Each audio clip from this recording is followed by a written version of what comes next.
This is example number 1. So in this, if the ionization energy of hydrogen atom is 13.6 electron volt, the highest permitted frequency in the emission process of hydrogen atom is nearly. Okay. So let's say when now it is given that ionization energy of hydrogen atom is plus 13.6 electron volt.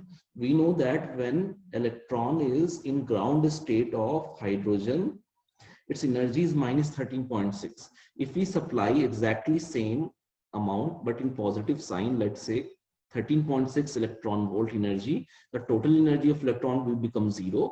When energy is 0 means electron has been ionized. So we have got from this data that electron is in ground state of hydrogen atom. Okay.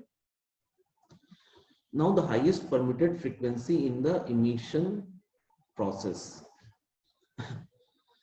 Now we know, let's say this electron moves to some higher orbit.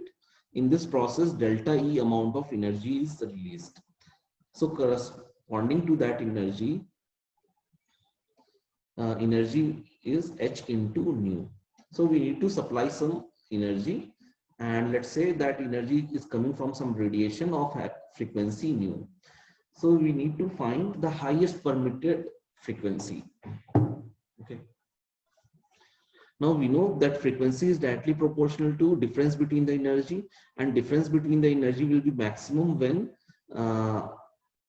electron moves from ground state to n is equals to infinity. In that case, the energy difference will be 13.6 electron volt. Okay.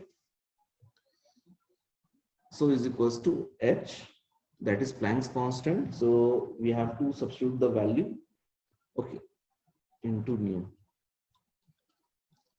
Now we need to convert electron volt in SI units. So multiply it with 1.6 into 10 raised to power minus 19. So it will be now in joules. H is 6 into 10 raised to power minus 34 into nu. So from here it will calculate the frequency. The same question can be asked, like, let's say, if what will be the maximum frequency of electron which can be needed. Okay. So if electron is in n is equals to infinite, let's say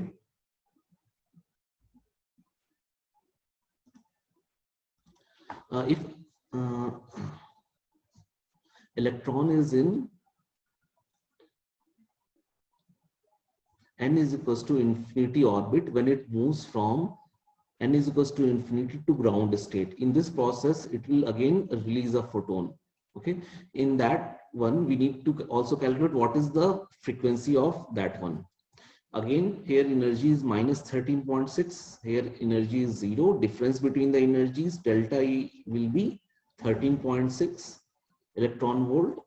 So energy of the photon which is radiated is H into nu. So again from here you can calculate the value of frequency of photon. So it will be same answer because the calculations, values, everything is same. Okay, so that was your first question. Means when electron moves from n is equals to infinity to ground state, this much frequency of radiation is emitted. If you want to ionize the electron from ground state, the same amount of energy has to be required, means same amount of photon, same frequency of photon has to be incident. That was your example number 1.